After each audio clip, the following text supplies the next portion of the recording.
प्रभु आपको अभी तक संभाल के रखा है, तो उसकी इच्छा, उसकी मर्ज़ी क्या है, हम लोग इस वक़्त जानेंगे कुछ वचनों से, है ना? और मैं इस बात को मैं आप सबों के बीच इसलिए रख रहा हूँ कि आज मेरा बर्थडे है और बर्थडे के ओर से, है ना? मैं आप सबों के बीच में कुछ बातों को रखना चाहूँगा और मैं आप लोग ये नहीं समझिएगा कि बर्थडे है इसलिए हम लोग को बता रहे हैं ताकि बधाई करें। बिल्कुल नहीं, मैं आप सबों का बधाई के योग्य नहीं हूँ, है ना? अगर बधाई देते अच्छी बात है, अगर नहीं देते तो भी अच्छा है। लेकिन मैं अपने इस बर्थडे गिफ्ट के माध्यम से आप सबों के बीच में कुछ बातों को रखना चाहता हूँ, है ना? और परमेश्वर ने अगर हमें एक नए वर्ष, है ना, देखने की मदद किया है, तो परमेश्वर का धन्यवाद हो। लेकिन इस धन्यवाद में आप सबको भी जानना बहुत ज़रूरी है कि परमेश्वर ने आपको अगर सँभाल के अभी तक रखा है, तो क्यों सँभाल के रखा है? आज बहुत लोग, है ना, जन्मदिन क्या करते हैं, सेलिब्रेट करते हैं, है ना? अपने परिवार के साथ, दोस्तों के साथ, रिश्तेदारों के साथ, है ना? बहुत लोगों के साथ और पार्टी करते हैं, मौज करते हैं, मस्ती करते हैं। लेकिन एक चीज़ भूल जाते हैं कि जिस परमेश्वर ने, जिस ईश्वर ने, जिस खुदा ने आपको इस दिन को देखने के लिए मदद किया है, तो उसके पीछे रीज़न क्या है ना? और आप लोग बहुत मौज करते हैं, मस्ती करते हैं, दोस्तों के साथ घूमते-फिरते हैं, लेकिन परमेश्वर को याद नहीं करते। लेकिन फिर भी परमेश्वर आपको क्या किया है? सँभाल के रखा है। क्यों रखा है? तो आइए हम लोग वचन में हम लोग पढ़ेंगे। तो सबसे पहले हम लोग पढ़ेंगे दूसरा पत्रस है, प्रभु अपनी प्रतिज्ञा के विषय में देर नहीं करता, जैसी देर कुछ लोग समझते हैं, पर तुम्हारे विषय में धीरज धरता है और नहीं चाहता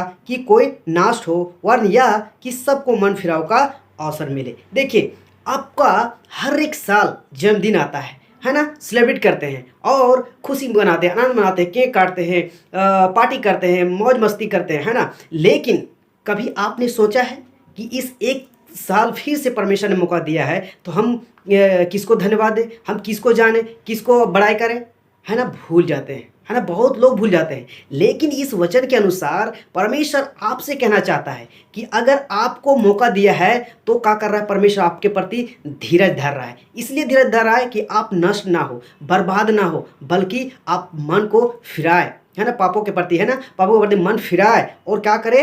आपका मन फिराव का अवसर मिले। आपको, हमको, दुनिया के किसी को भी अगर अभी तक मौका मिला है, तो सिर्फ और सिर्फ इसलिए कि परमेश्वर यीशु मसीह आपके प्रति और पूरे जगत के प्रति धीरज धर रहा है। अगर धीरज नहीं धरता, अगर आपके और मेरे जैसा अगर गुस्सा होता परमेश्वर का, तो ये दुनिया, ये पृथ्वी कब का खत्म हो जाता। लेकिन हर एक को परमेश्वर का किया है, मौका को दिया है। इसलिए इस वचन के अनुसार कहता है कि प्रभु अपनी प्रतिज्ञा के विषय में देर नहीं करता, जैसी देर कुछ लोग समझते हैं। हम लोग क्या कर रहे हैं? आज परमेश्वर के, यीशु मसीह के सुसमाचार को क्या कर रहे हैं? देर कर रहे हैं समझने में, है ना? लेकिन परमेश्वर देर नहीं करता है। लेकिन फिर भी देर नहीं करता है, फिर भी आपके और मेरे और इस जगत के एक एक इंसान के लिए अभी भी धीरज धर रहा है कि हर एक लोग, मनुष्य लोग यीशु मसीह के सुसमाचार को जान जाए, समझ जाए और अपने पापों के प्रति फिर जाए, मन फिराए और ग्रहण करे और धीरज धरता है कि उसका जीवन बच जाए, है ना? तो अभी भी वो क्या कर रहा है?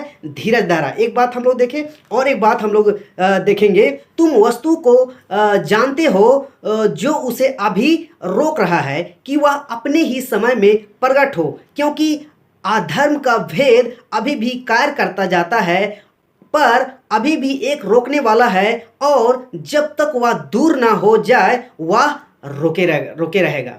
किस चीज का बात कर रहा है यहाँ पे? किसके लिए बात कर रहा है? आपके लिए, मेरे लिए। और अगर रुका हुआ है तो किस लिए रुका हुआ है ना? परमेश्वर का क्या कह रहा है कि तुम उस वस्तु को जानते हो। किस वस्तु को? तो सुसमाचार को। आज विभिन्न लोगों तक क्या करता है? सुसमाचार सुनाया जाता है, पहुंचाया जाता है, पहुंचता है। वह कुछ लोग सुनते हैं, समझते हैं और मानते हैं, और कुछ लोग सुनते हैं, समझते हैं, फिर भी नहीं मानते हैं। लेकिन उस सुसमाचार का भी एक वचन आप लोगों को बीच में रखें कि सुसमाचार ही एक वस्तु है जो क्या कर रही है? रोक रही है। तो उसी के विषय में यहाँ लिखा है कि तुम उस वस्तु को जानते हो जो तुम्हें अभी भी रोक रहा है कि वह अपने ही समय में प्रकट होगा। क्या करेगा? सुसमाचार के अनुसार ही यीशु मसीह जगत में प्रकट होगा, उतरेगा और दिखाई देगा, है ना?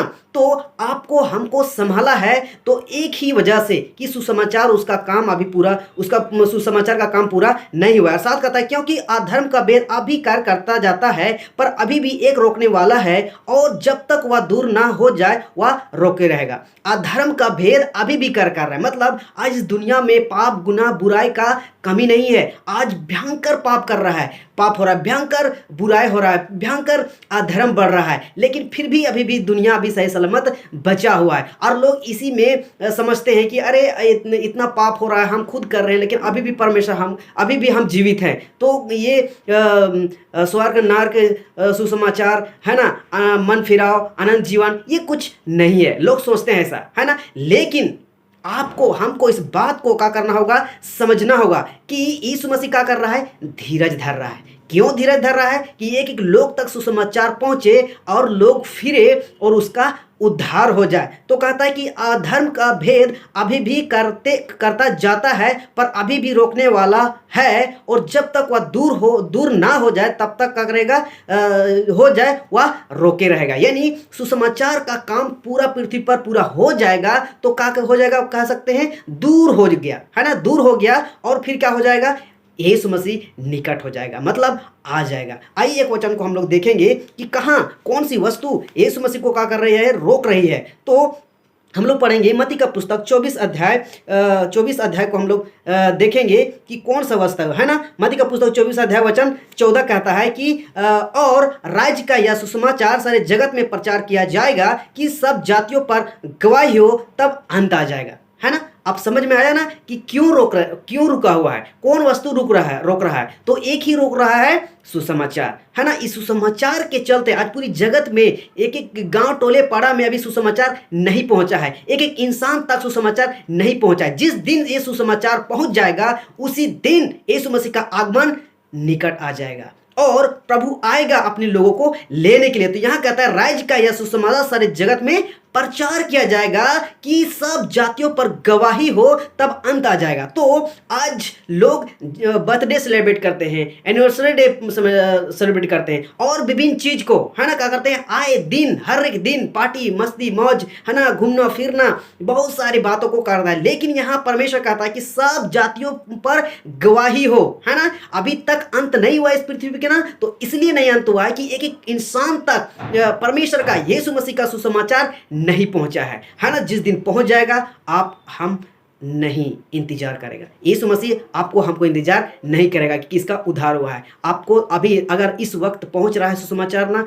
ग्रहण कर लो, मन फिरा लो, पापों को पश्चाताप कर लो, उद्धार पालो। और विश्वासों से मैं कहना चाहूंगा कि आप सब सुसमाचार के काम में लग जाओ, चाहे सोशल मीडिया में, चाहे फिजिकल, किसी प्रकार से हर तरीके से क्या करना है, परमेश्वर का काम करना है ना। तो ये नहीं समझना है कि आज मेरा बर्थडे है, खूब इंजॉय करेंगे, घूमेंगे फिरेंगे। नो, आपको करना है, बर्थडे सेलिब्रेट कीजिए, है ना, पूरे परिवार में सेलिब्रेट कीजिए, ये गलत बात नहीं है। लेकिन अगर आप प्रभु को नहीं जाने, अभी तक नहीं पहचाने, अभी तक नहीं मन फिरा है, तो सबसे पहले उसकी ओर फोकस करो। मैं विशेष कर उन लोगों को मैं बताना चाहूँगा जो अभी तक यीशु मसीह को ग्रहण नहीं किए। मैं आप सबों से कहना चाहूँगा, भाई बहनों, बड़े छोटों, सबको मैं कहना चाहूँगा कि अगर आप तक सुसमाचार पहुँचता है, प्लीज़ आप ग्रहण कर लीजिए, है ना। बाइबल पढ़िए, वचन को पढ़िए, क्या सही है, क्या गलत है, और अपने मन को क्या करिए, फिराइए, उद्धार पाइए। अगर आप अभी तक बचे हैं तो सिर्फ और सिर्फ एक ही वजह से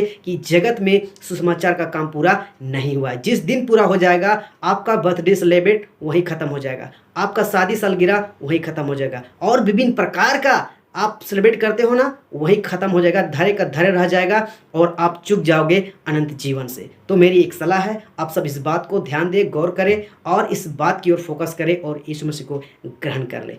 सो बहुत बहुत धन्यवाद। अगर आप लोगों को अच्छा लगा होगा तो जरूर लाइक कीजिए, सब्सक्राइब कीजिए, फॉलो कीजिए, और दूसरों तक शेयर कीजिए। सो जय मसीह, praise the Lord, God bless you.